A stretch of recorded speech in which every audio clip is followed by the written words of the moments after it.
Bismillahirrahmanirrahim. Assalamualaikum warahmatullahi wabarakatuh. Alhamdulillahi rabbil alamin. Wassalatu wassalamu ala ashrafil anbiya'i wal mursalin wa ala alihi wa sahbihi wattabi'ina lahum bi ihsanin ila yaumiddin. Summa amma ba'd. Hadirin dan hadirat jamaah pengajian Masjid Al-Islam rahimakumullah. Alhamdulillah pada hari ini tanggal 19 April 2014, alhamdulillah kita bisa bertemu kembali dalam rangka mempelajari kitab Bulughul Maram.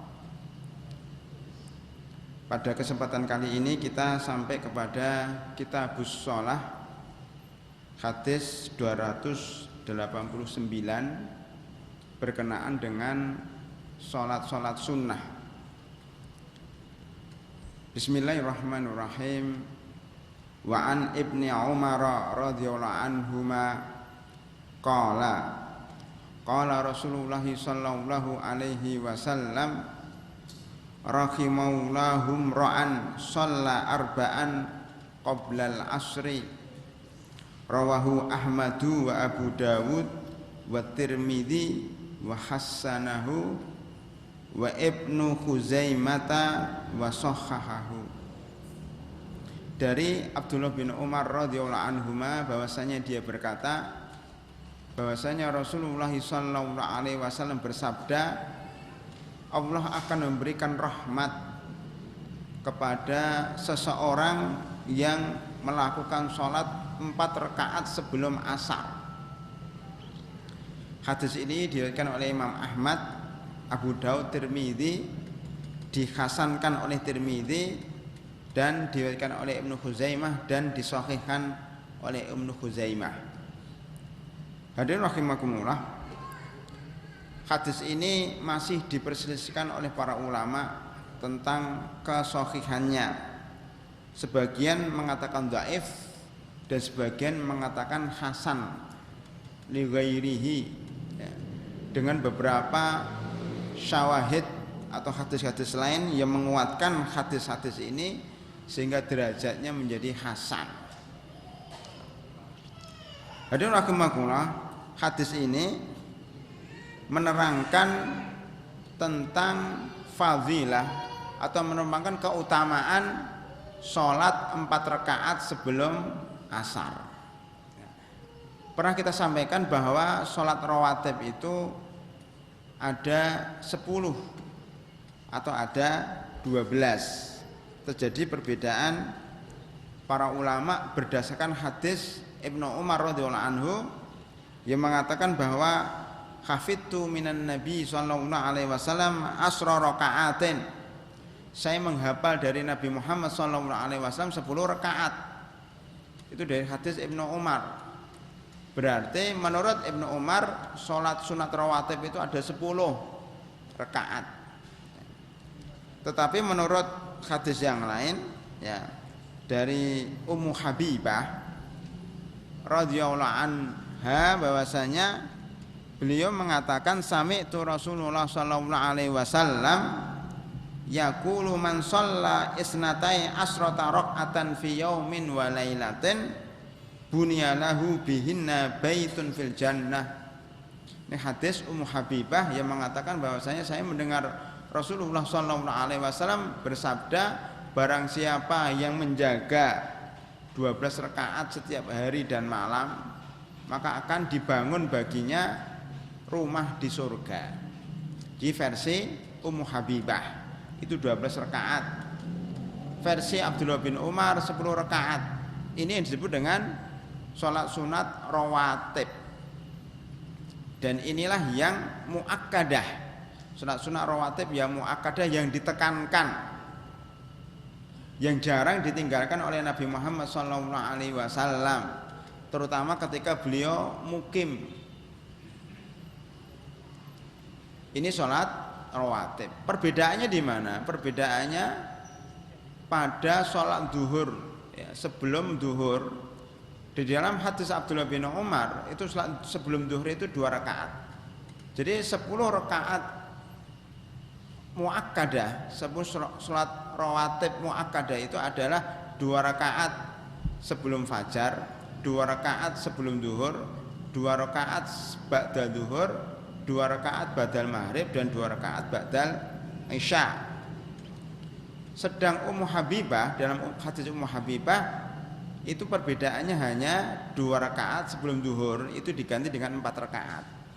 Jadi versi Ummu Habibah sholat sunnah rawatib itu ada 12, 2 rakaat sebelum subuh, 4 rakaat sebelum duhur, 2 rakaat setelah duhur, 2 rakaat ba'da duhur, dan 2 rakaat ba'dal isya.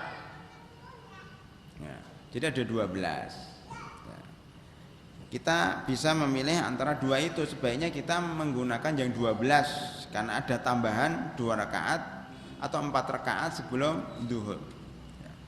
Nah, kemudian hadis Abdullah bin Umar ini, hadis 289 ini menerangkan ada sholat rawatib sebelum asar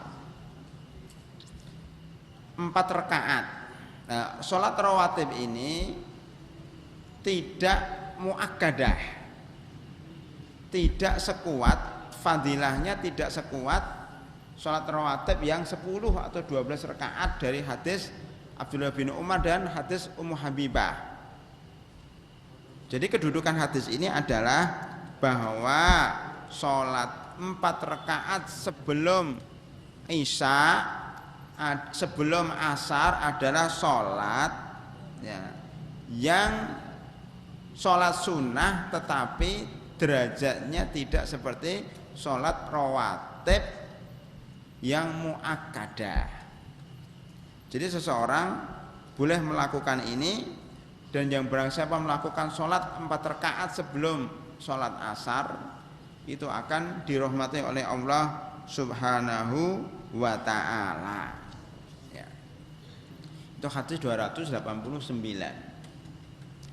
Pada hadis kedua, hadis 290, wa an Abdullah ibnu Mughaffal al-Muzani radhiyallahu anhu anin Nabi sallallahu alaihi wasallam qala sallu qabla al-maghribi sallu qabla al-maghribi summa qala fis salisati liman syaa karahiyatan ayyatakhidahan nasu sunnatan rawahul Bukhari wa fi riwayatin li Ibni Hibban anan Nabiyya sallallahu alaihi wasallam shalla qabla al-maghribi raka'ataini wa li Muslimin an Anasin radhiyallahu anhu qala kunna nusalli raka'ataini ba'da ghurubi syamsi wa kana an-nabiyyu sallallahu alaihi wasallam yarana falam ya'murna wa lam yanhana. Dari Abdullah bin Mughaffal al-Muzani radhiyallahu anhu, dia berkata dari Nabi Muhammad sallallahu alaihi wasallam, beliau bersabda, salatlah sebelum maghrib, salatlah sebelum maghrib. Maksudnya salatlah setelah adzan maghrib dan sebelum sholat maghrib, itu maksudnya. Jadi sholatlah setelah adzan maghrib tetapi sebelum sholat maghrib. Jadi sholatlah sebelum maghrib, sholatlah sebelum sholat maghrib. Kemudian pada ketiganya beliau mengatakan bagi yang mau, bagi yang menghendaki. Hal itu kata rawinya dikhawatirkan akan dijadikan oleh masyarakat sebagai sunnah, seperti sunnah rawatib muakkadah. Ini riwayat Imam Bukhari. Di dalam riwayat Ibnu Hibban disebutkan bahwasanya Nabi Muhammad sallallahu alaihi wasallam sholat sebelum sholat maghrib 2 rakaat. Di dalam riwayat Imam Muslim dari Anas radhiyallahu anhu, dia berkata, kami pernah sholat 2 rakaat setelah terbenam matahari, setelah adzan, 2 rakaat sebelum maghrib. Nabi Muhammad SAW melihat kami tetapi diam saja, tidak menyuruh dan tidak melarang. Ya. Hadis Abdullah bin Mughaffal al-Muzani ini menunjukkan di sana ada sholat sunnah antara adzan dan qomat pada waktu maghrib, yaitu sholat sunat qobliyah maghrib. Maka hadis ini kedudukannya sama dengan hadis Abdullah bin Umar sebelumnya, bahwa sholat qobliyah asar dan sholat qobliyah maghrib itu ada, disunahkan qobliyah maghrib dan qobliyah asar, tetapi bukan termasuk sholat sunnah rawatib muakkadah, bukan termasuk sholat sunnah rawatib muakkadah. Berarti sholat sunnah qobliyah ghairu muakkadah, yang tidak ditekankan. Barang siapa mau sholat, sholat saja, tetapi yang tidak sholat juga tidak apa-apa. Ya. Baik, itu hadis ke-290. Ya. Hadis ke-291.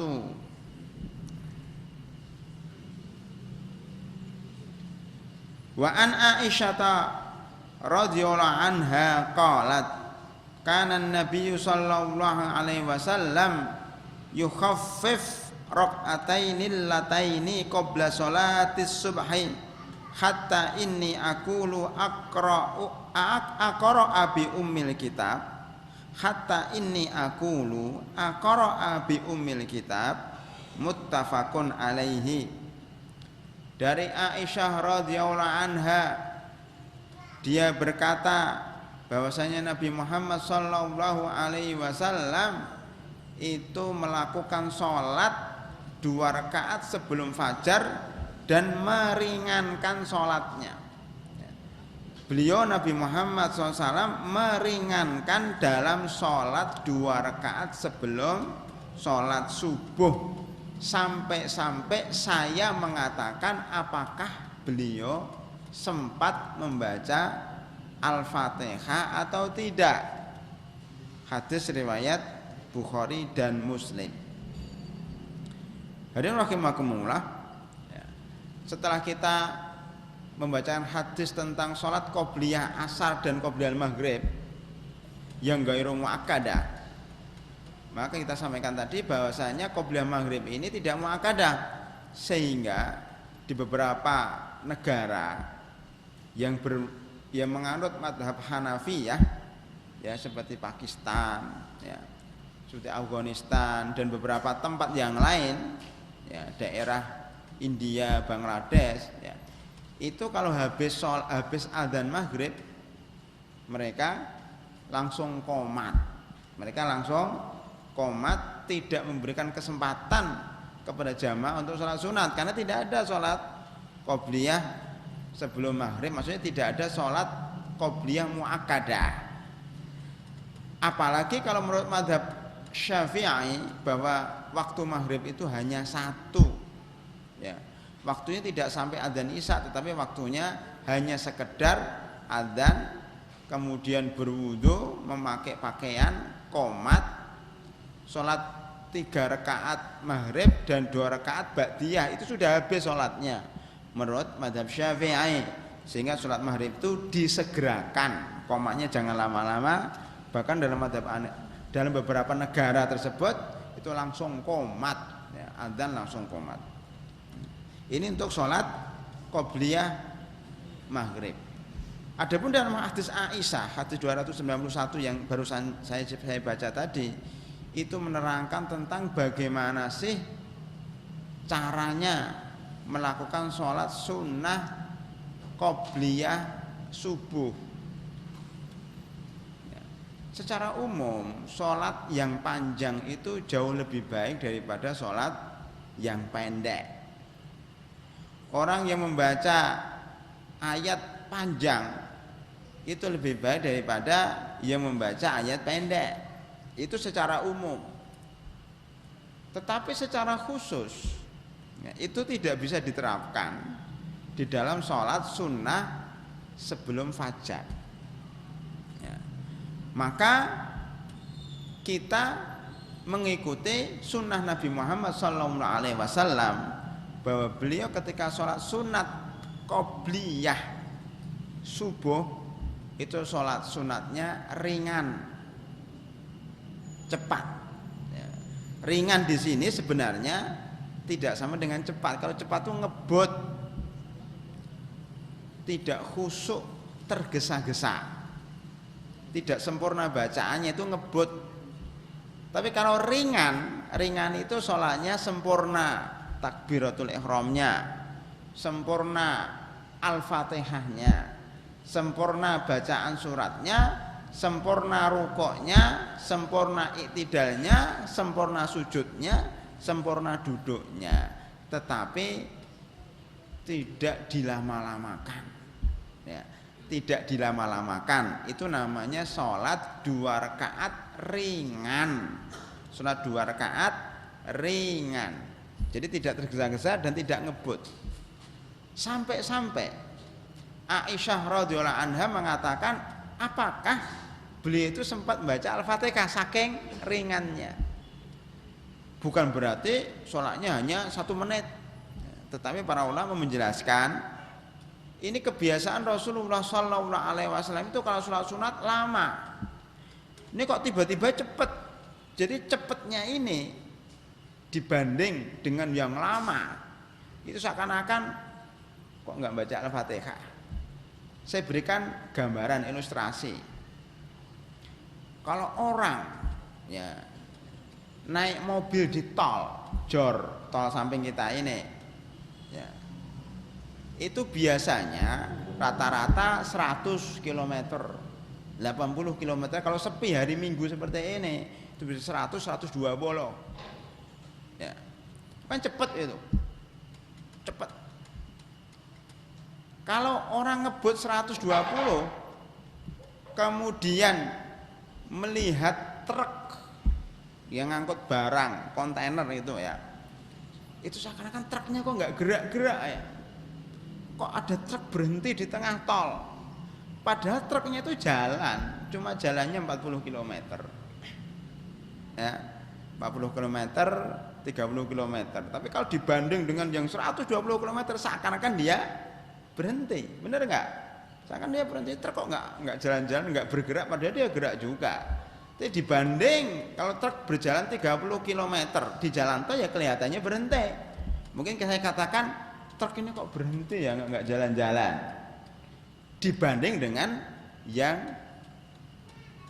menggunakan mobil 120 km. Sekarang kita pindah truk ini berjalan di depan Al-Islam ini, jalan yang sempit kecil ini, 30 km. Kira-kira kayak apa? Ngebut banget gitu. Padahal sama-sama 30 km, tapi karena di jalan kampung, di jalan sempit dan rame, 30 km itu seakan-akan ngebut. Nah, dibanding dengan ya, kendaraan-kendaraan yang jalannya lebih rendah daripada itu. Jadi ini nisbi ya. Maka di sini Aisyah radhiyallahu anha mengatakan seakan-akan beliau itu tidak membaca Al-Fatihah. Beliau menanyakan, apakah beliau sempat membaca Al-Fatihah? Nah, itu dibandingkan dengan sholat beliau yang panjang. Biasanya sholat beliau itu 1 jam. Ya, ketika sholat tahajud itu ya membaca surat Al-Baqarah. Ya, itu berat. Al-Baqarah tadi aja 1 juz aja nggak nyampe itu. 45 menit belum selesai. Rasulullah itu membaca 3 juz, 4 juz, 5 juz. Itu biasa 1 rakaat. Lah ini tiba-tiba hanya membaca surat Al-Kafirun. Ya, seakan-akan nggak membaca. Itu maksudnya. Jadi jangan kita pahami bahasanya Rasulullah SAW itu nggak baca Al-Fatihah, kemudian sholatnya ngebut. Nah, tidak seperti itu. Tetapi sholatnya ringan dibanding dengan sholat-sholat yang biasa beliau lakukan.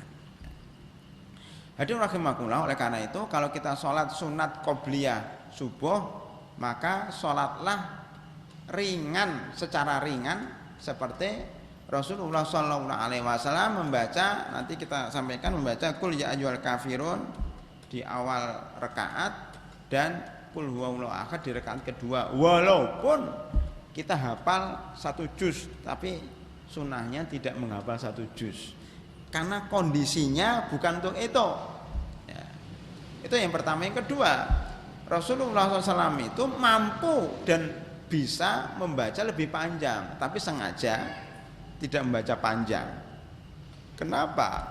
Ya, bisa dilihat Rasulullah SAW ini sudah terbiasa sholat tahajud lama, ya, 1/3 malam, 2/3 malam, kan sudah membaca panjang malamnya. Lah ketika sholat witir kemudian adzan subuh, tentunya kan nggak perlu panjang lagi, karena apa? Sholat tahajudnya sudah panjang. Maka ini pendek. Ini contohnya seperti itu. Ya, jadi Rasulullah SAW menempatkan sesuatu pada tempatnya. Ya kalau kita nggak pernah sholat tahajud, nggak pernah sholat panjang, ya maka hendaknya kita sholat sunat panjang di tempat lain, tapi bukan pada sholat sunnah 2 rakaat sebelum fajar. Ya. Jadi Rasulullah SAW itu memang sengaja sholatnya ringan karena sebelumnya sudah sholat tahajud. Ya. Maka kita mengikuti Rasulullah SAW walaupun kita mampu membaca yang panjang dan mampu membaca sholat 2 rakaat itu dengan panjang. Apalagi kalau sholat subuhnya di Al-Islam, komaknya setengah jam setelah azan, itu bisa untuk 8 rakaat sholat tahajud, dan bisa surat Al-Baqarah selesai, nunggu antara adzan dan qomat di Masjid Al-Islam ini. Apakah kemudian kita meniatkan saya sholat sunat qobliyah fajar dengan membaca surat Al-Baqarah? Nah, itu tidak sesuai dengan sunnah. Tetapi caranya kita sholat 2 rakaat ringan, setelah selesai kita masih ada waktu 20 menit, kita pakai untuk membaca Al-Quran. Itu caranya seperti itu. Dengan demikian kita mengikuti sunnah Nabi Muhammad SAW dan juga memanfaatkan waktu yang ada untuk menghafal atau membaca Al-Quran. Yang keempat, kalau sunnahnya adalah qobliyah 2 rakaat ringan, maka sebenarnya kalau kita masuk masjid, sunnahnya adalah hanya 2 rakaat qobliyah. Nanti di riwayat lain akan disebutkan bahwasanya antara adzan dan qomat pada sholat subuh itu Rasulullah SAW tidaklah sholat kecuali sholat qobliyah. Belum ada riwayat bahwa beliau sholat tahiyatul masjid, sholat sunat-sunat yang lain, tidak. Nah, ada sebagian jamaah yang masuk masjid pertama niatnya tahiyatul masjid 2 rakaat, ya kan, masih ada waktu ini, dia sholat 2 rakaat sholat toharoh, sholat habis wudu, habis itu dia sholat intidhar 2 rakaat lagi, masih ada waktu, baru dia sholat 2 rakaat qobliyah fajar, kan? Jadi sholatnya banyak ini. Ini tidak sesuai dengan sunnah, walaupun boleh. Sunnahnya dia sholat 2 rakaat sebelum fajar. Bagaimana yang masuk masjid sholat tahiyatul masjid? Para ulama menjelaskan kalau kita masuk masjid pada waktu habis adzan subuh, sholat 2 rakaat qobliyah, maka sholat tahiyatul masjidnya sudah include di dalamnya, sudah include di dalamnya. Nah, ada yang include, sudah satu paket, ya, sudah satu paket di situ. Ya, jadi kalau kita beli HP, ya, itu ada perlu modem enggak perlu. Kalau kita beli laptop perlu modem, kalau pakai HP enggak perlu modem, tinggal masukkan kartu aja, karena modemnya sudah include di dalamnya, sudah satu paket. Lah sholat tahiyatul masjid itu sudah satu paket dengan sholat qobliyah fajar, jadi tidak perlu dipisahkan, ya. Karena sholat tahiyatul masjid itu sholat sebelum ketika masuk masjid dan sebelum duduk, itu sudah diwakili dengan sholat qobliyah fajar. Begitu juga kalau orang masuk masjid, imam sedang sholat bersama jamaah, Maka tidak perlu kemudian kita sholat tahiyatul masjid 2 rakaat dulu baru gabung ke jamaah, tetapi hendaknya dia langsung bergabung dengan jamaah karena sholat tahiyatul masjidnya sudah include ya dalam sholat jamaah itu. Nah, ini jadi untuk menyelesaikan masalah bagaimana kalau kita masuk masjid sebelum sholat subuh, maka sebenarnya sudah cukup sholat 2 rakaat saja. Tidak perlu 4 rakaat, tidak perlu 6 rakaat. Pertanyaannya, boleh enggak kalau kita melakukan itu? Boleh.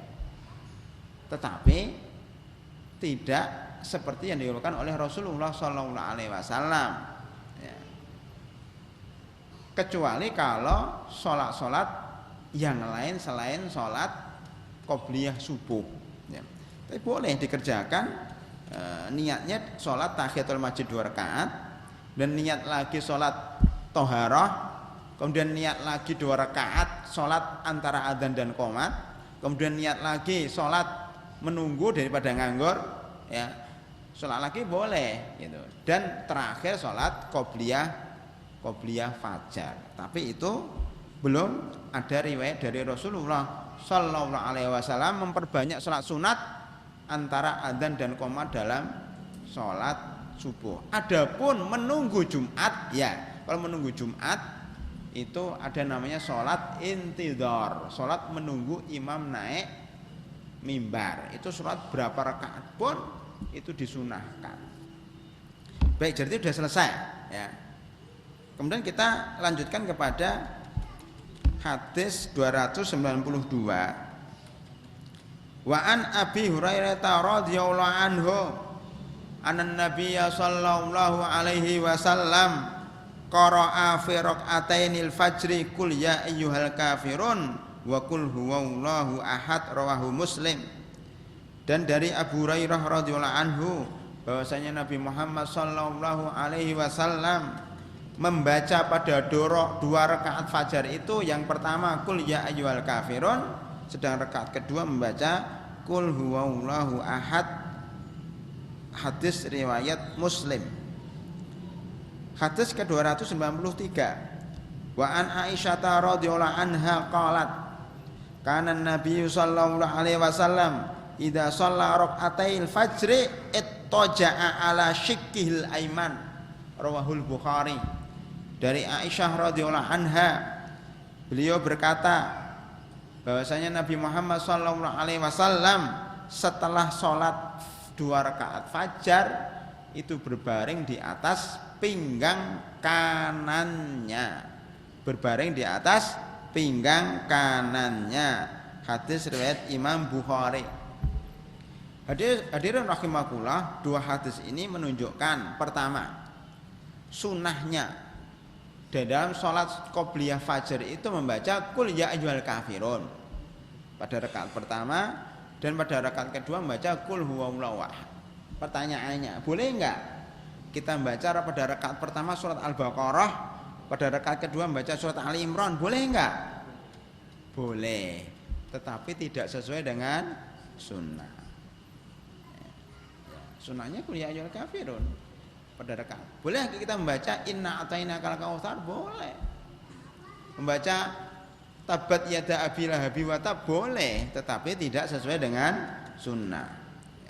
Jadi kalau kita membaca qul ya ayyuhal kafirun dan qul huwallahu ahad, kita ada 2 pahala. Pahala membaca ayat itu dan pahala mengikuti Rasulullah sallallahu alaihi wasallam. Kalau kita membaca surat tabat yada abi lahabi wa tab, kita dapat pahala membaca tabat yada abi lahabi wa tab, tetapi enggak dapat pahala mengikuti Nabi Muhammad SAW karena beliau membaca qul ya ayyuhal kafirun. Ya. Yang kedua, disunahkan setelah sholat 2 rakaat itu berbaring di atas pinggang kanannya.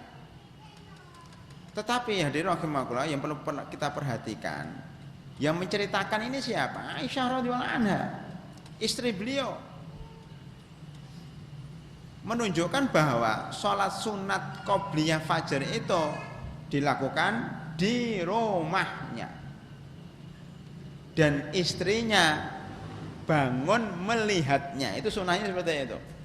Maka yang punya istri ya, hendaknya membangunkan istrinya kalau subuh, dan istrinya mengetahui bahwa suaminya ini sholat 2 rakaat di rumah, dan istrinya lihat dia yang punya istri, ya nggak punya istri, kayak mahasiswa di sini bingung, ya, siapa yang melihat dia, siapa yang melihatkan dia, ya ini satu kekurangan, dia tidak punya istri itu satu kekurangan karena tidak ada yang menceritakan tentang perbuatannya.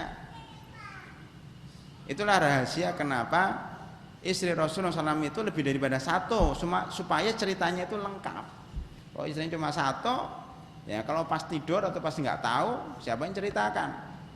Maka dalam hadis-hadis mandi junub Rasulullah SAW itu menceritakan lebih daripada satu istri sehingga saling melengkapi. Itu salah satu hikmah kalau istrinya banyak. Hadirin rahimakumullah, berarti sunnahnya sholat qobliyah itu di rumah. Kalau mahasiswa, sholat qobliyah itu sunnahnya di kamarnya, ya, di kamarnya, di asramanya. Supaya apa? Supaya asramanya itu berkah. Tidak sekedar untuk tidur dan makan saja, tapi dihiasi dengan sholat-sholat sunnah. Kalau untuk al-Islam cukup itu, walaupun asramanya di belakang, itu habis adzan sholat 2 rakaat di kamarnya. Setelah itu baru berjalan ke al-Islam, ke masjid ini masih cukup. Kecuali di beberapa masjid yang komatnya cepat dan yang rumahnya jauh, itu nggak cukup. Kalau sholat sunat di rumah itu pasti ketinggalan, ya, sholat subuhnya di masjid. Dalam keadaan seperti ini, maka sunnah itu tidak berlaku lagi, tidak berlaku lagi bagi orang yang masjidnya jauh dan komatnya cepat. Bagaimana dia? Maka dia dianjurkan untuk pergi ke masjid sebelum azan. Sampai di masjid adzan, setelah adzan langsung sholat sunat qobliyah ba'dal adzan di masjid. Itu sunnah bagi dia. Kenapa? Kalau dia lakukan di rumah, itu pasti ketinggalan, meninggalkan sunnah, ya, mengerjakan sunnah tapi meninggalkan sunnah yang lain yang lebih afdal, yaitu sholat jamaah. Ya. Oleh karena itu para hadirin rahimakumullah, sunnah ini ya diterapkan pada orang-orang tertentu yang rumahnya dekat dengan masjid dan tidak khawatir kalau terlambat. Ya. Mahasiswa juga begitu, seandainya ya, di kamarnya itu penuh karena kasurnya berjejer, tidak ada ruang untuk sholat, maka sholat sunatnya bukan di kamar itu, di depan kamarnya. Nah gitu. Karena bagaimana kita sholat di situ ada kasur, nggak bisa untuk sujud. Ya. Makanya cari ruangan yang kosong. Kalau tidak ada kasurnya atau kasurnya diangkat, maka itu bisa di kamar. Jadi ini dilihat kondisinya. Oleh karena itu, karena sholat sunatnya di rumah, maka Rasulullah Shallallahu Alaihi Wasallam berbaring di atas pinggang kanan. Ini di rumah, ya, rumahnya sendiri, tidur sendiri di rumahnya, nggak ada yang komplain. Tetapi ketika kita sholat sunnah di masjid, kemudian mengikuti sunnah Rasulullah Shallallahu Alaihi Wasallam berbaring di masjid, masjid itu bukan rumah Anda. Tidak boleh seenaknya tidur telentang, tidur di atas pinggang kanan, karena ini punyanya jamaah. Apalagi kalau jamaahnya sudah banyak, tidak bisa seenaknya kemudian berbaring di atas pinggang kanan dengan dalih ini sunnah Nabi Muhammad Sallallahu Alaihi Wasallam. Saya tanya sunnahnya apa? Nggak ada, nggak pernah Rasulullah itu, tidak diriwayatkan di sini beliau berbaring di masjid setelah adzan seperti itu. Jadi dia memahami sunnah salah. Kalau mau sunnah ya di rumah, kalau di masjid tidak berbaring. Kenapa? Karena akan mengganggu orang lain. Ya. Dia mungkin mengerjakan sunnah tapi melanggar, ya, mengerjakan sunnah tapi melanggar yang dilarang, yaitu mengganggu orang lain. Ya. Mengerjakan sunnah tapi meninggalkan kewajiban, itu nggak boleh juga. Kecuali kalau masjidnya sepi, nggak ada orang. Ya. maka dia boleh berbaring. Jadi dilihat kondisinya. Kalau ya masjidnya luas kayak Al-Islam ini, boleh berbaring di belakang selama tidak mengganggu. Tapi kadang-kadang kalau berbaring di belakang nggak bangun lagi, karena nggak ada istrinya. Kan yang bisa bangun kan istri di rumah. Pak sudah mau komat, ya mungkin tertidur karena malamnya terlalu capek sholat tahajud, maka dibangunkan oleh istrinya. Kalau di masjid dicuekin, siapa itu? Bukan istrinya dia juga, bukan suaminya dia, nah, karena ada nggak dibangunkan. Makanya ya sebaiknya tidak usah berbaring kalau di masjid, karena menimbulkan fitnah dan tanda tanya. Ini siapa? Kenapa tidur di masjid? Belum kalau dia ngiler, tahu ngiler, yang mengeluarkan air liur ketika tidur, ya itu ngotorin masjid.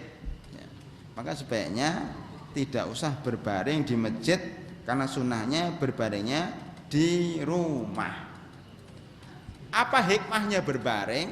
Hikmahnya karena Rasulullah SAW itu semalaman itu sholat tahajud untuk meluruskan punggung, istilahnya istirahat, rehat sejenak itu penting. Walaupun tidak tidur, tetapi berbaring ini cukup bisa mengembalikan tenaga yang hilang selama sholat tahajud. Itu menunjukkan bahwa manusia pun perlu istirahat sejenak, jangan diforsir tenaganya. Jadi rahimakumullah, itu hadis 294. Pada hadis itu hadis 293. Hadis 294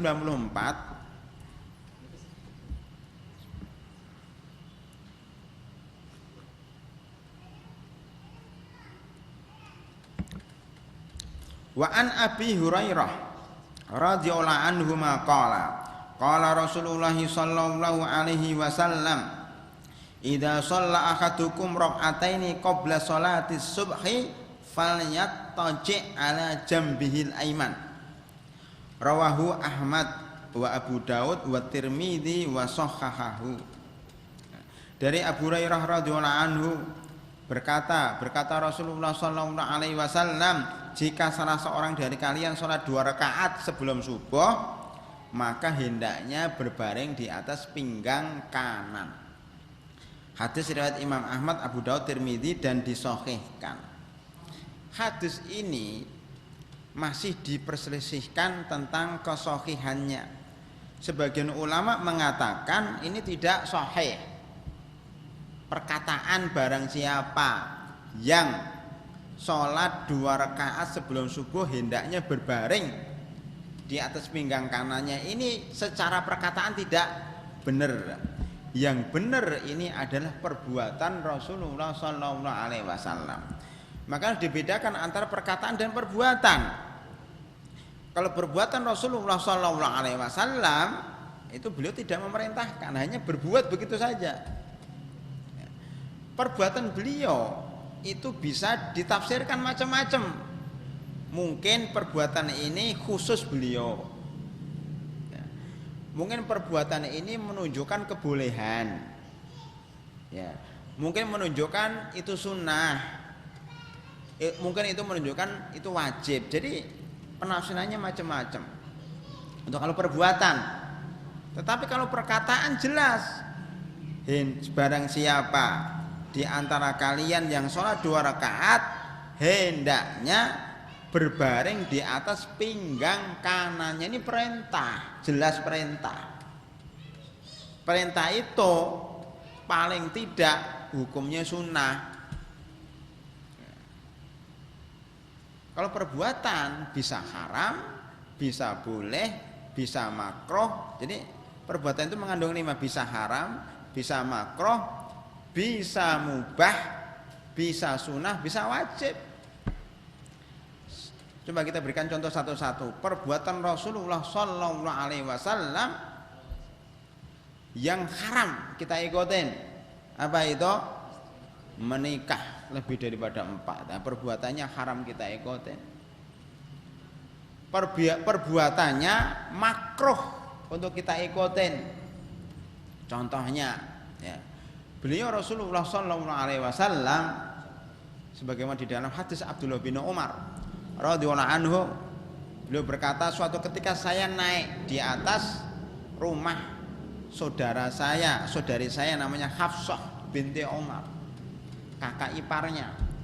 Beliau mengatakan, saya melihat Rasulullah Shallallahu Alaihi Wasallam buang hajat, ya, di toilet itu menghadap kiblat dan membelakangi Syam.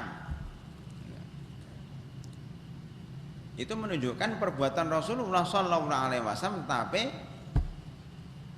tidak dianjurkan untuk mengikutinya, karena ada larangan lain, ya, la tastakbilu al-qiblata wala tastadbiruha bi ghaitin wala baulin walakin syarriku au gharribu. Di dalam hadis perkataan beliau mengatakan, janganlah engkau menghadap kiblat atau membelakanginya ketika buang air besar atau buang air kecil, tetapi menghadaplah ke timur atau barat. Ini ketika di Medina. Ya, kalau di kampung sawah itu harus dirubah, tetapi menghadaplah ke selatan atau ke utara, karena timur dan barat itu pasti menghadap kiblat atau membelakangi. Hadis itu hanya di Medina, ketika di kampung sawah. Bukan syarriku au gharibu, bukan menghadap timur atau barat, tapi menghadap selatan atau utara, karena selatan sana, utara sana. Ya. Maka ketika buang air besar dan buang air kecil, hendaknya menghadap selatan atau menghadap utara, jangan menghadap barat dan menghadap timur, karena itu kiblat atau membelakangi kiblat. Lah, hadis ini larangan, tetapi dilanggar oleh Rasulullah SAW sendiri. Ini menunjukkan bahwa perbuatan itu menunjukkan kebolehan atau menunjukkan kemakruhan yang mestinya ditinggalkan dan mengikuti sunnah Rasulullah Shallallahu Alaihi Wasallam. Nah, seperti itu. Ya. Kemudian perbuatan Rasulullah SAW yang menunjukkan kebolehan apa? Beliau makan kurma, ya. Beliau melakukan safar, ya. Beliau jual beli, itu menunjukkan kebolehan. Ya. Kemudian kayak tadi sholat 2 rakaat. Sholat 2 rakaat sebelum maghrib itu menunjukkan kebolehan sekaligus menunjukkan sunnah. Yang keempat, perbuatan beliau menunjukkan sunnah. Contohnya ini, beliau berbaring di atas pinggang kanan setelah sholat qobliyah subuh, itu menunjukkan sunnah. Yang kelima, perbuatan yang menunjukkan wajib, yaitu sholat 5 rakaat 5 waktu. Dalam sabdanya, shollu kama ra'aitumuni usolli, bagaimana takbiratul ihram, bagaimana baca al-fatihah, bagaimana rukuk, bagaimana sujud, itu menunjukkan sesuatu yang wajib. Oleh karena itu, sebagian ulama mengatakan hadis qauli, ya, yang menunjukkan bahwa barang siapa di antara kalian yang sholat 2 rakaat sebelum sholat sunat subuh hendaknya berbaring di atas pinggang kanan, ini ada sebagian ulama mengatakan bukan kauli, tapi yang sahih adalah itu perbuatan beliau, bukan perkataan beliau. Ya. Sehingga di sini bisa kita simpulkan bahwasanya, ya, ini perintah ini tidak mutlak, ya, tapi perintah ini khusus, ya, ketika berada di rumah, bukan berada di masjid. Ya. Kalau itu mengganggu yang lainnya. Ya. Ini hadis ke-294. Hadis ke-295. Sebelum baca hadis ke-295, perlu saya sampaikan di sini kenapa tidurnya di atas pinggang kanan. Ya, jawabannya bahwa hati itu letaknya di dada sebelah kiri. Kalau kita tidur di atas pinggang kiri, berarti hati kita kejepit. Kalau hati kita kejepit di bawah, itu susah bangunnya. Ya, itu yang pertama, itu menurut sebagian ulama menafikan seperti itu. Tapi kalau kita tidur di atas pinggang kanan, berarti hati kita masih di atas. Ya, kalau masih menggantung ini biasanya mudah bangun. Itu dari sisi hikmah yang disebut oleh para ulama. Dari sisi kesehatan, bahwa tidur di atas pinggang kanan ini itu lebih sehat ya, karena tidak menjepit saraf-saraf yang lain. Berbeda kalau kita tidur terlentang, itu saraf-sarafnya banyak di tulang punggung ya, sehingga tidak bisa nyenyak tidurnya. Apalagi kalau terlungkup ya, dada kita di bawah itu lebih menyakitkan, lebih tidak sehat. Maka paling sehat adalah di atas pinggang kanan. Dari sisi keamanan ya, orang yang tidur di atas pinggang kanan ini lebih aman ya, terkena reruntuhan gempa dibanding yang tidur terlentang. Karena kalau ada genteng yang berjatuhan, lampu yang jatuh, itu jatuh di samping kanan kiri. Ini kan tipis ya, kalau kayak meja ini kan, ini kan punggung ya, jadi mungkin lampu atau batu jatuh di pinggir ini karena dia miring, jadi kecil, tidak lebar, maka nggak kena. Kalau dia terlentang itu kena perut dia dan lebih bahaya. Seandainya sama-sama kena, dia kenanya paling tangannya atau pinggirnya. Pinggirnya ini kan keras, ini kan tulang semuanya, nggak masalah. Tapi kalau terlentang, yang kena perutnya berbahaya, yang kena dadanya berbahaya. Jadi dari sisi syariah, dari sisi kesehatan, dari sisi keamanan, tidur di atas pinggang kanan ini jauh-jauh lebih baik dibanding dengan tidur dengan posisi yang lain ya. Tetapi tidur dengan posisi yang lain dibolehkan ya. Baik, hadis ke-295. Wa an Ibnu Umar radhiyallahu anhuma qala Rasulullah sallallahu alaihi wasallam salatul laili masna fa idza khasyiya ahadukumus subha shalla rak'atan wahidatan tutiru lahu ma qad shalla, muttafaqun alaihi. Dari Abdullah bin Umar ya, radhiyallahu anhuma, dia berkata, bersabda Rasulullah sallallahu alaihi wasallam, salat malam itu 2 rakaat. Jika di antara kalian khawatir datang waktu subuh, maka hendaknya dia sholat 1 rakaat sebagai sholat witir penutup dari sholat-sholat sebelumnya. Hadis riwayat Bukhari dan Muslim. Walil khamsati wa shahhahahu Ibnu Hibban bilafdhin sholatul laili wan nahari masna wa qala an-Nasa'i hadza khata'un. Di dalam riwayat khamsah, selain ya, tidak khamsah yang disahihkan oleh Ibnu Hibban ya, beliau mengatakan sholatul laili, sholat malam dan sholat siang itu 2 rakaat. Berkata Imam Nasa'i, riwayat ini terjadi kesalahan. Maksudnya kesalahan di mana? Kesalahannya pada lafaz siang. Yang sahih itu adalah sholat malam 2 rakaat. Tidak ada lafaznya sholat siang. Sholat siang ini tambahan, maka dilemahkan atau bahkan disarankan oleh Imam Nasa'i bahwa yang ada lafaz sholat malam dan siangnya ini nggak ada. Jadi yang benar adalah sholat malam itu 2 rakaat. Ini menunjukkan bahwa sholat sunat taraweh, sholat tahajud, sholat yang lain itu hendaknya dilakukan 2 rakaat salam, 2 rakaat salam, 2 rakaat salam, 2 rakaat salam begitu. Nanti kalau mendekati waktu subuh ditutup dengan 1 rakaat sholat witir. Hadirin rahimakumullah, ini menunjukkan bab lain selain sholat sunnah muakkadah sudah selesai, kita menginjak kepada sholat malam, sholat tahajud dan sholat witir ya, jadi 2 rakaat. Baik, hadis ke-296. Wa an Abi Hurairah radhiyallahu anhu qala Rasulullah sallallahu alaihi wasallam afdhalus sholati ba'dal faridati sholatul lail. Dari Abu Hurairah radhiyallahu anhu berkata, bersabda Rasulullah sallallahu alaihi wasallam, sebaik-baik sholat setelah sholat wajib adalah sholat malam. Kenapa sebaik-baik sholat adalah sholat malam? Karena sholat malam ini dalam keadaan gelap gulita, orang sedang tidur semuanya, tidak ada yang melihat. Makanya biasanya orang yang sholat malam ini orangnya ikhlas lillahi ta'ala, mau riak sama siapa, nggak ada yang melihat.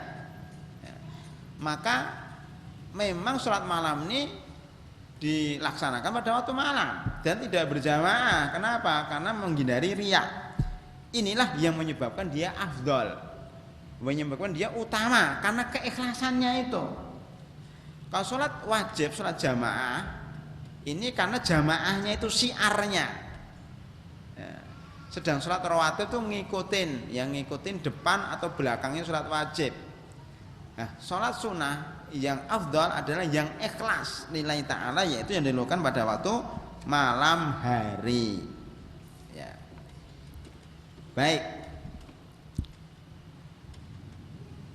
Sholat 2 rakaat ini ya nanti tidak bertentangan dengan hadis yang akan saya bacakan nanti, bahwa Rasulullah SAW itu sholat 4 rakaat. Ya, nanti kita sampai pada waktunya yang diriwayatkan oleh hadis Aisyah radhiyallahu anha. Itu tidak bertentangan karena banyak ulama menafsirkan maksudnya 4 rakaat itu 2 rakaat salam langsung bangkit, 2 rakaat salam, setelah 4 rakaat dari 2 rakaat ini beliau istirahat sebentar. Itu dalam sholat taraweh. Jadi sholat tarawih itu sholat banyak istirahatnya. Jadi 2 rakaat langsung sholat lagi, nggak ada jedanya. 2 rakaat salam, assalamualaikum, ya, assalamualaikum kan gitu. Setelah itu langsung bangkit. Setelah dapat 2 rakaat lagi kan jadi 4 rakaat.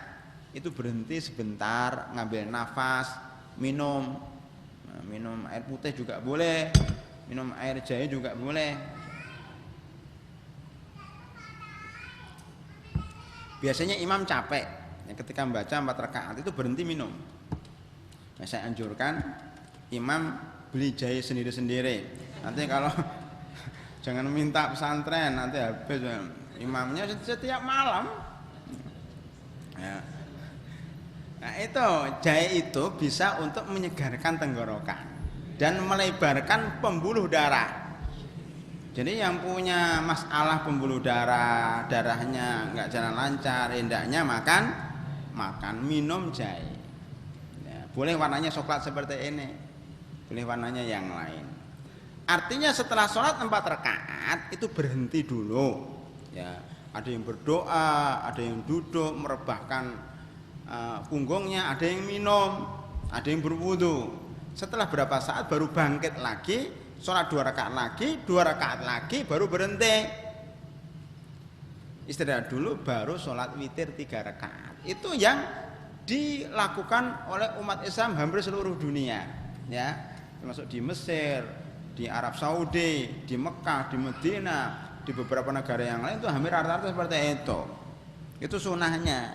Walaupun ya bagi yang berpendapat bahwa sholat tarawih itu 4 rakaat silahkan ya, tetapi itu pandangan yang lemah karena maksudnya 4 rakaat itu bukan berarti 4 rakaat salam 4 rakaat salam, tetapi maksudnya 4 rakaat istirahat, 4 rakaat istirahat. Loh, dari mana kok bisa menafsirkan seperti dari hadis ini?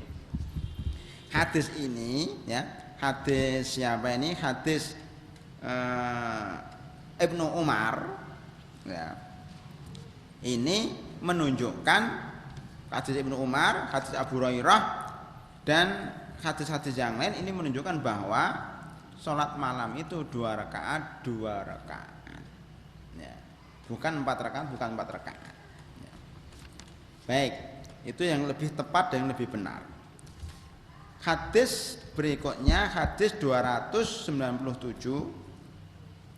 Wa an Abi Ayyub Al-Ansari radhiyallahu anhu anna Rasulullah sallallahu alaihi wasallam qala al-witru haqqun ala kulli muslimin man ahabba ayyutira bi khamsin falyaf'al wa man ahabba ayyutira bi salasin falyaf'al wa man ahabba ayyutira bi wahidatin falyaf'al. Rawahul arba'ah illa Tirmidzi wa sahahu Ibnu Hibban wa rajjahan Nasa'i waqfahu. Dari Abu Ayyub Al-Ansari radhiyallahu anhu bahasanya Rasulullah SAW bersabda, witir itu hak bagi setiap muslim. Barang siapa yang kepengen sholat witir 5 rakaat silahkan. Barang siapa yang ingin sholat witir 3 rakaat silahkan. Barang siapa yang ingin sholat witir 1 rakaat silahkan. Hadis riwayat imam yang 4 kecuali Tirmidzi. Hadis ini disahihkan oleh Ibnu Hibban dan Imam Nasai mengatakan hadis ini sebenarnya bukan hadis tapi mauquf, ya, perkataan Abu Ayyub Al-Ansari. Ini terjadi perbedaan pendapat. Tapi apa yang bisa kita ambil dari hadis ini? Hadis ini merangkan tentang keutamaan sholat witir. Bahwa sholat witir itu haknya setiap muslim. Bahkan sampai-sampai Imam Abu Hanifah mengatakan sholat witir itu wajib. Imam Abu Hanifah mengatakan bahwa sholat witir itu wajib. Loh, dari mana dalilnya? Dari hadis ini, hakun. Bahkan nanti ada yang mengatakan wajibun. Ya, ini pendapat Abu Hanifah.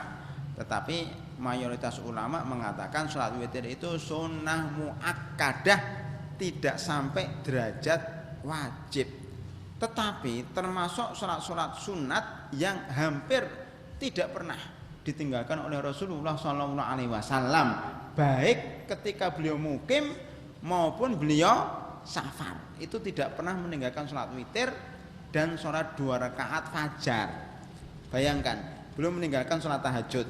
Kalau safar melakukan perjalanan tidak sholat tahajud, tidak sholat qobliyah, tidak sholat ba'diyah yang 10 dan 12 rakaat itu.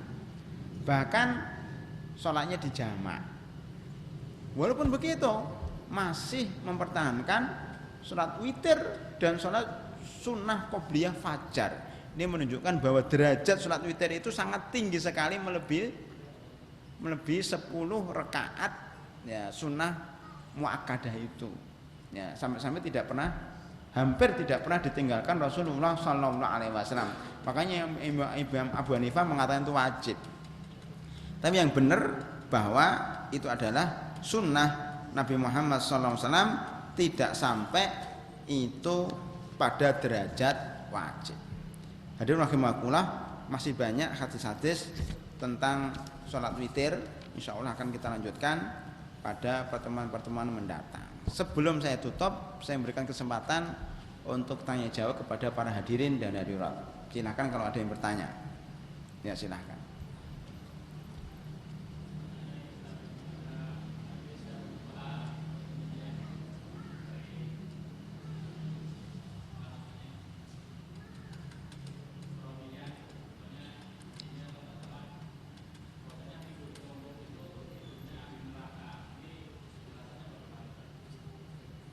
Ya, baik.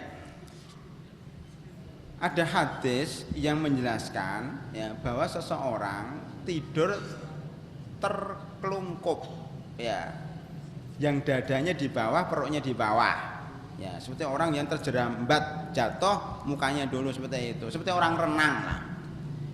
Kemudian dilarang oleh Rasulullah SAW, jangan tidur seperti itu. Sesungguhnya tidur ini tidurnya orang yang dimurkai oleh Allah Subhanahu wa Ta'ala. Ya. Bagaimana penjelasannya? Ya. Di dalam masalah adab dan etika, ya, itu para ulama menjelaskan kalau adab dan etika itu derajat yang paling tinggi itu makro, tidak sampai kepada haram yang menyebabkan orang masuk neraka, itu tidak. Termasuk adab di toilet, adab makan, adab tidur, itu kan adab dan etika, sopan santun, tidak pada ranah ibadah, tidak pada ranah tauhid atau akidah. Lah, penjelasan seperti ini atau arahan-arahan Nabi Muhammad SAW terhadap adab-adab ini untuk kebaikan orang Islam itu sendiri. Ya, seperti makan hendaknya dengan tangan kanan, cebok dengan tangan kiri, masuk toilet dengan kaki kiri, keluar dengan kaki kanan, masuk masjid dengan kaki kanan, keluar dengan kaki kiri, dan seterusnya. Ini adab, ya. Makanya hendaknya kita sebagai orang Islam mengikuti petunjuk-petunjuk itu. Kalau tidak ada alasan yang dibenarkan, tidak usah mengerjakan, kecuali kalau ada alasan. Ya, kenapa tidur seperti itu? Lagi push up, lagi latihan push up, atau lagi sakit perutnya, ya, dan seterusnya. Nah, itu silahkan, nggak masalah. Ya. Jadi derajatnya pada tingkat etika dan adab tidak sampai derajatnya haram, ya, tapi makruh itu, paling tidak makruh, karena menyalahi etika dan adab disampaikan oleh Rasulullah SAW. Inilah yang disampaikan oleh para ulama yang disebutkan di dalam kitab Fathul Bari. Wallahu a'lam bishawab. Ada yang lain? Ada dari mahasiswa? Silakan. Ya, ada dua, silakan.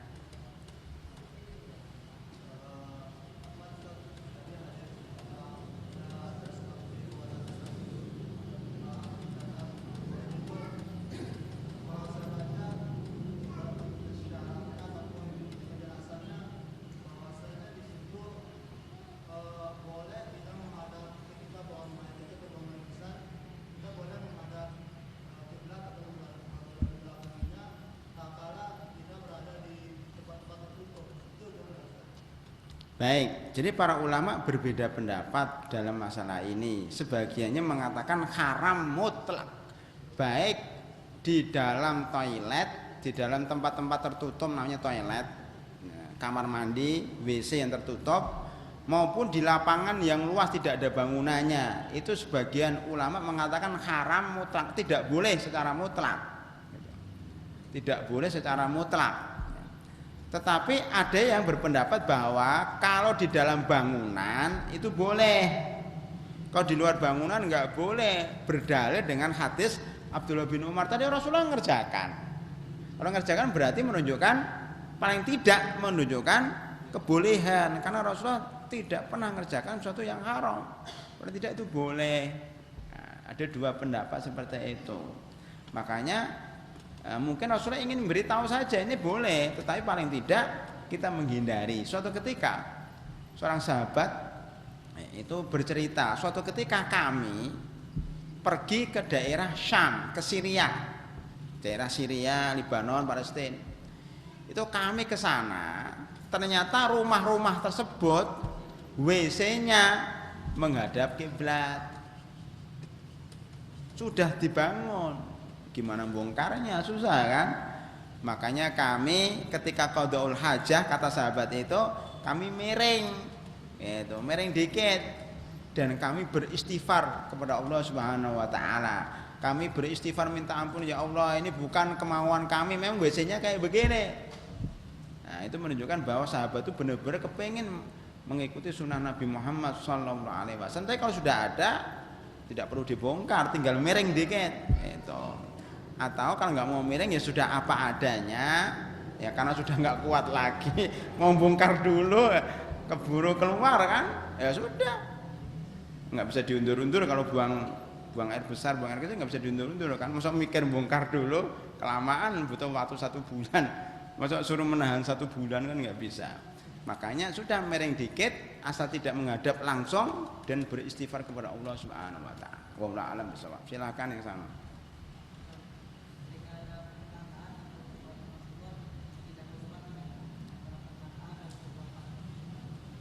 Oh, bagus pertanyaannya. Bagaimana kalau ada pertentangan antara perbuatan Rasulullah SAW dan perbuatannya?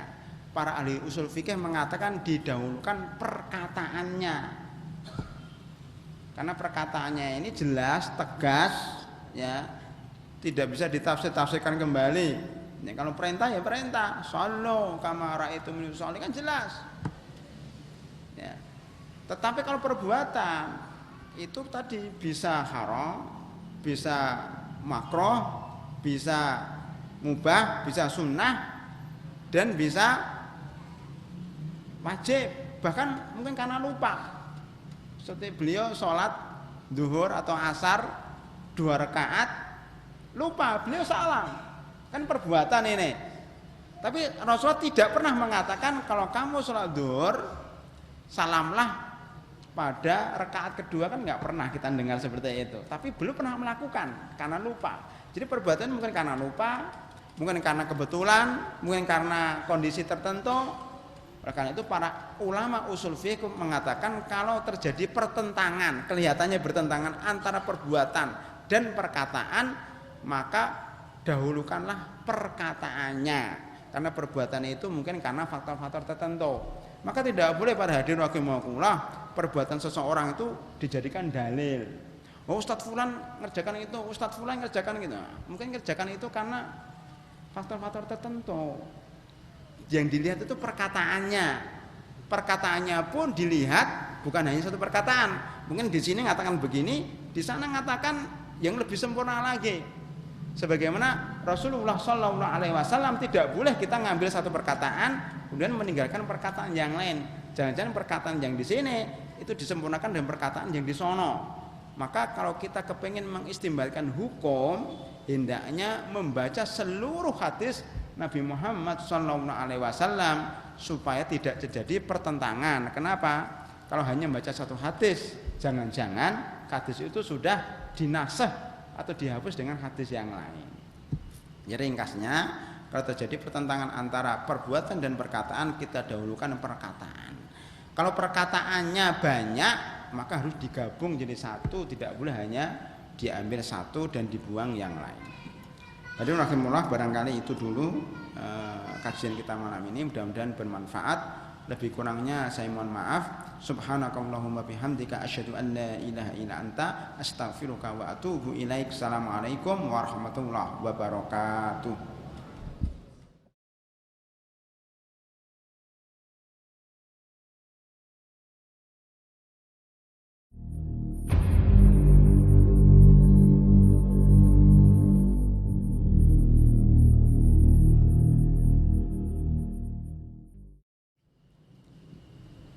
Bismillahirrahmanirrahim.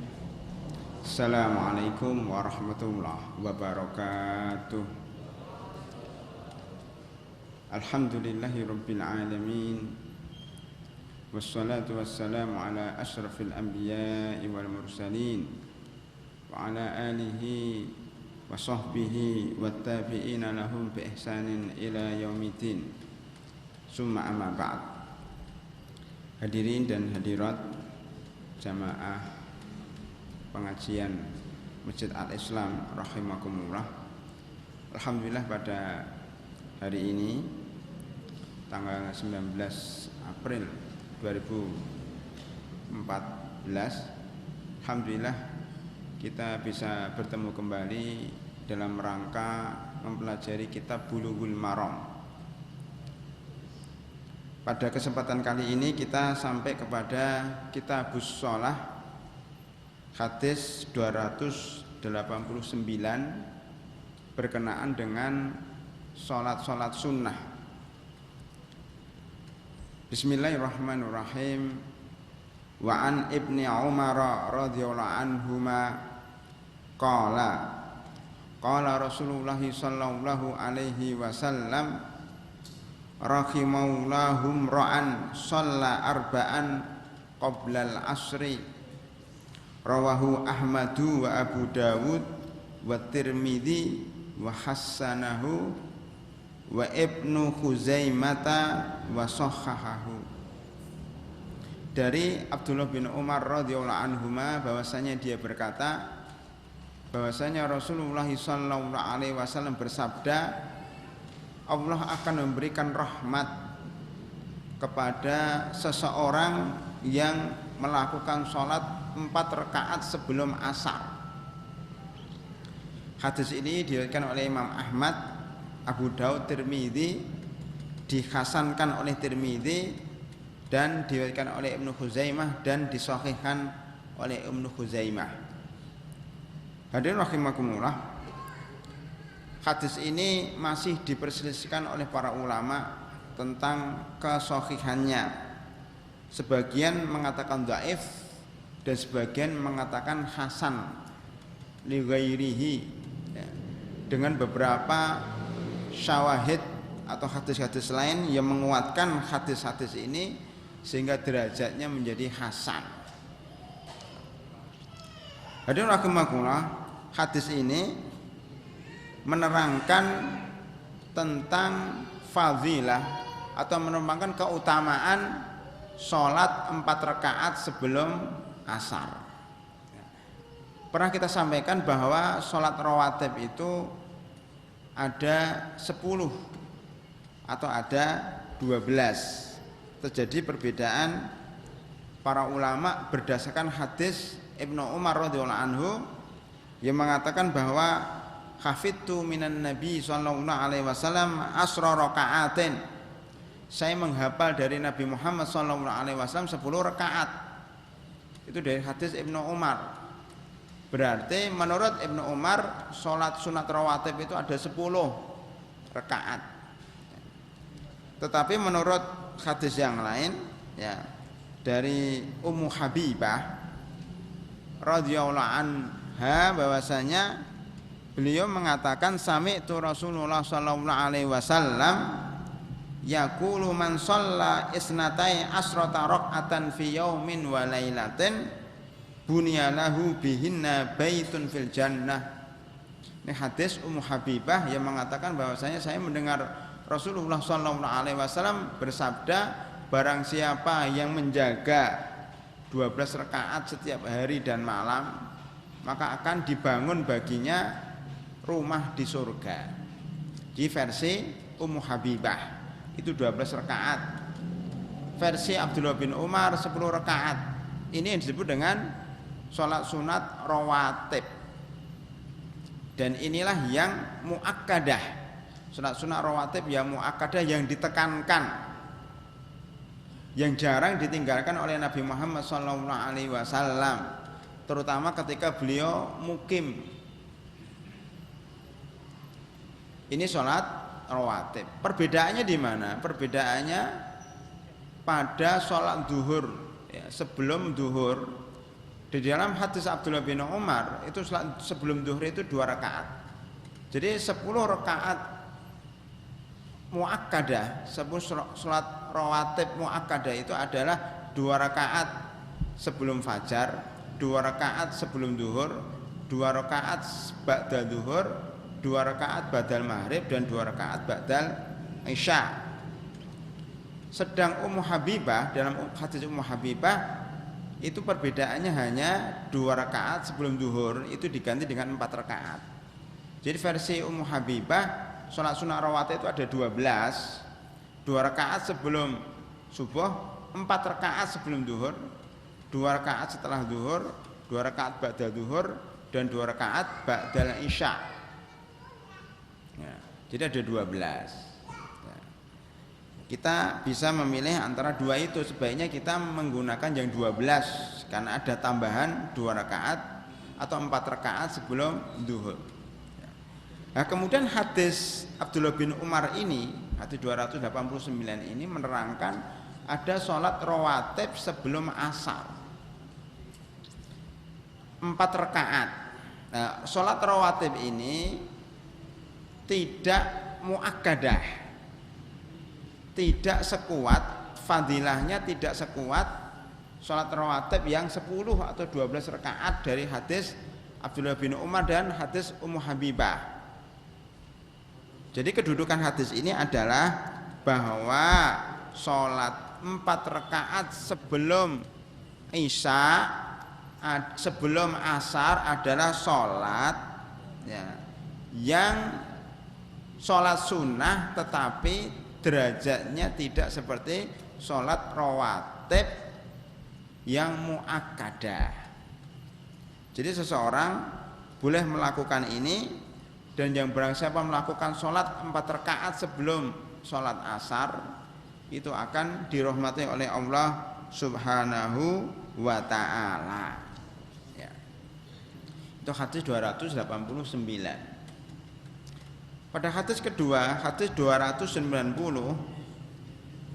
wa an Abdullah ibnu Mughaffal al-Muzani radhiyallahu anhu anin Nabi sallallahu alaihi wasallam qala sallu qoblal maghribi sallu qoblal maghribi summa qala fis salisati liman syaa karahiyatan ayyattakhidahan nasu sunnatan rawahul Bukhari wa fi riwayatin li Ibni Hibban anan nabiyya sallallahu alaihi wasallam shalla qoblal maghribi raka'ataini wali muslimin an Anasin radhiyallahu anhu qala kunna nusalli raka'ataini ba'da ghurubis syamsi wa kana an-nabiyyu sallallahu alaihi wasallam yarana falam ya'murna wa lam yanhana.